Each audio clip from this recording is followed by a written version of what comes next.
Friends, இந்த வீடியோவில் நாம் ரீப்ளேஸ்மெண்ட் ப்ராப்ளமில் தான் ஒரு ப்ராப்ளம் பார்க்க போகிறோம். இது வந்து லாஸ்ட் இயர் எம்காமில் 10 மார்க்கில் நமக்கு இந்த ப்ராப்ளம் வந்தது. அந்த ப்ராப்ளம் தான் நான் இன்றைக்கி இந்த வீடியோவில் எடுத்திருக்கேன். ஸோ ப்ராப்ளம் பாருங்கள். Cost of a machine is ₹6,100 and its scrap value is ₹100. The maintenance cost found from experience or as follows. ஓகேயா, ஒரு மிஷினோட காசு 6,100 கொடுத்துருக்காங்க, அதோட ஸ்கிராப் வேல்யூ 100ன்னு கொடுத்துட்டாங்க. மெயின்டெனன்ஸ் காஸ்ட் எவ்ரி இயரோட மெயின்டெனன்ஸ் காஸ்ட்டு நமக்கு கொஸ்டினில் கொடுத்துருக்காங்க. இதெல்லாம் கொடுத்துட்டு when should the machine be replaced. So நமக்கு எவ்ரி இயர் என்ன ஆகும், மிஷினோட வேல்யூ டிப்ரிஷியேட் ஆகிட்டே இருக்கும் இல்லையா. அப்போ எந்த இயரில் நம்ம மிஷினை ரீப்ளேஸ் பண்ணால் நமக்கு பெட்டர் அப்படின்னு கேட்குறாங்க. ஸோ அதை தான் நம்ம வந்து ஃபைண்ட் அவுட் பண்ண போகிறோம். வாங்க நம்ம எப்படி கண்டுபிடிக்கலான்னு பார்க்கலாம். ஸோ ஃபஸ்ட்டு என்ன எழுதிக்கணும்னா, ஃபஸ்ட்டு காலமில் இயர் எழுதிக்கணும். இயர் 1 2 3 4 5 6 7 8. ஓகே. செகண்டு நமக்கு மெயின்டெனன்ஸ் காஸ்ட்டுன்னு கொடுத்துருக்காங்க இல்லையா, அதை நாம் எஃப் ஆஃப் டி அப்படின்னு எடுத்துக்கணும். ஸோ மெயின்டெனன்ஸ் காஸ்ட்டை தான் இங்கே நான் எஃப் ஆஃப் டின்னு எழுதியிருக்கேன். 100 250 400 600 900 1200 1600 2000. ஓகே, இப்போ இந்த மெயின்டெனன்ஸ் காஸ்ட்டுக்கு குமுலேட்டிவ் கண்டுபிடிக்க போகிறேன். அதுக்கு பேர் தான் வந்து summation F of t. So summation F of டின்னா ஒன்றும் கிடையாது, இதுக்கு குமுலேட்டிவ். ஸோ இப்போ குமுலேட்டிவ்னா ஃபஸ்ட்டு வேல்யூவை அப்படியே எழுதணும், அதுக்கப்புறம் இருக்கிற வேல்யூவை நம்ம ஆட் பண்ணி எழுதணும். So 100 + 250 350 350 + 400 750 750 + 600 1350 1350 + 900 2250 2250 + 1200 3450 plus 1600 5050 plus 2000 7050. ஓகேவா? ஸோ என்ன செஞ்சுருக்கேன், மெயின்டெனன்ஸ் காஸ்ட் எஃப் ஆஃப் டின்னு எழுதியிருக்கேன், அதுக்கப்புறம் குமுலேட்டிவ் கண்டுபிடிச்சிருக்கேன், அதுக்கு தான் summation F of T. Next S of T. S of T அப்படின்றது ஒன்றும் இல்லை, இங்கே நமக்கு ஸ்கிராப் வேல்யூன்னு கொடுத்துருக்காங்க இல்லையா, அதுதான் எஸ் ஆஃப் டி. ஸோ அது வந்து எல்லாத்துலேயுமே 100 தான். ஸோ அது அப்படியே 100ன்னு நம்ம எழுதிக்க வேண்டியது. இதுதான் எஸ் ஆஃப் டி. நெக்ஸ்ட்டு நம்ம என்ன கண்டுபிடிக்கணும்னா c minus S of D.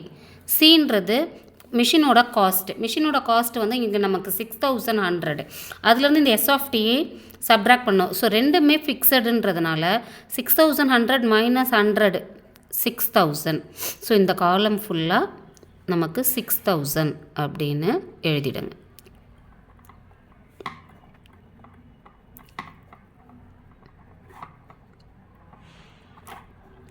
ஓகேவா?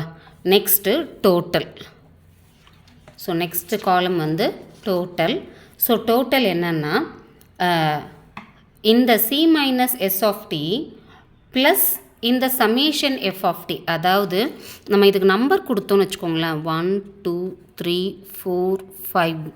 அப்போ இந்த 6th காலம்க்கு நம்ம என்ன ஆட் பண்ணோன்னா 3rd காலம் ப்ளஸ் 5th காலம். அப்படி நம்பர் வச்சு எழுதிக்கிட்டோன்னா ஈஸியாக இருக்கும். ஓகேவா? டோட்டல் கண்டுபிடிக்கணுன்னா 3rd காலமையும் 5th காலமையும் ஆட் பண்ணோன்னா நம்மளோட டோட்டல். ஸோ 100 + 6000 6100 6000 + 350 6350 6000 + 750 6750 6000 + 1350 8250. ஓகேவா? 1 மினிட்மா. 7350 இல்லையா, 7350. நெக்ஸ்ட்டு 6000 + 2250யோட டோட்டல் தான் 8250. 6000 + 3450 9450. இது ரெண்டையும் ஆட் பண்ணோன்னா 11050. லாஸ்ட்டு 13050. ஓகேவா? ஸோ இதுதான் வந்து 6th காலம். 3rd காலமையும் 5th காலமையும் ஆட் பண்ணுறது தான் 6th காலம். லாஸ்ட்டு பார்த்தீங்கன்னா ஆவரேஜ், டோட்டலுக்கு ஆவரேஜ், அதாவது தான் டிஏ அப்படின்னு நான் எழுதியிருக்கேன். ஸோ என்ன செய்யணுன்னா இந்த இயர் கொடுத்துருக்காங்க இல்லையா, அந்த வேல்யூவை இதால் டிவைட் பண்ணணும். ஸோ 6100 1ஆல் டிவைட் பண்ணோன்னா 6100 தான். 6350 2ஆல் டிவைட் பண்ணோன்னா 3175. 6750 3ஆல் டிவைட் பண்ணோன்னா 2250. ஸோ அந்த மாதிரி நான் அந்த இயர் இருக்கு இல்லையா, அதால் தான் நான் டிவைட் பண்ணிவிட்டு இங்கே அதோட வேல்யூஸை எழுதுகிறேன். ஓகேவா?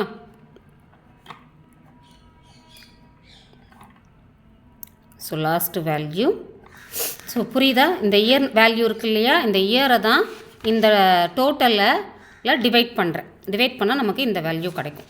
ஸோ இப்போ இந்த ஆவரேஜ் காலம் பார்த்திங்கன்னா நமக்கு வேல்யூஸ் குறைஞ்சிட்டே வருது, குறைஞ்சிட்டே இல்லையா, குறைஞ்சிட்டே வருது. அதுக்கப்புறம் 1575க்கு அப்புறமா நமக்கு 1579 இன்க்ரீஸ் ஆகுது. ஸோ குறைஞ்சிட்டே வர்றது, அதுக்கப்புறம் இன்க்ரீஸ் ஆகுது இல்லையா. அப்போ லாஸ்ட்டாக குறைஞ்ச வேல்யூவை தான் நம்ம வந்து அந்த இயரில் ரீப்ளேஸ் பண்ணிடணும் அப்படின்னு எடுத்துக்கணும். ஓகேவா? ஸோ அப்போ என்ன எழுதணும்? Average cost reaches its minimum value at the end of the 6th year. So machine should